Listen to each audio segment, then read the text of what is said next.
আজকে আমি বাড়িতেই ধনিয়ার গুঁড়ো করব আর এত সুন্দর হবে ভাবতেই পারিনি। দেখো কতটা ফ্রেশ হয়েছে। সকাল সকাল এখানে চাল ভেজে নিচ্ছি। শাশুড়ি মা তো ধনিয়াগুলো ভেজে দিয়ে চলে গেছে মাঠে খাবার দিতে। তো এই তো আমি এখন সুন্দরভাবে মিক্সড করে নিয়েছি আর এখন বসে পড়েছি ধনিয়াগুলো ব্লেন্ডার করার জন্য। এর আগে আমাদের ধনিয়াগুলো এরকম বাড়িতেই ভেজে তারপরে আমরা মেশিন দিয়ে বাজার থেকে ভাঙিয়ে নিয়ে আসি। তো অল্প করে রয়েছে আর আমাদের এটা হচ্ছে নিজেদের জমির হচ্ছে ধনিয়া।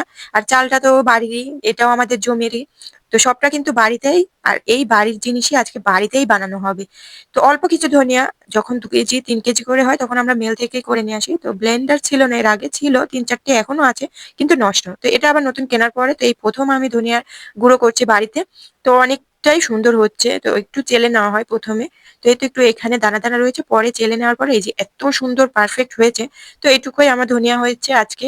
তো এই ধনিয়াগুলো খেতে, খেতে আবার ধনিয়া আমাদের চাষেরই উঠে পড়বে। তো দেখা হচ্ছে নেক্সট ব্লগে। আল্লাহ হাফেজ।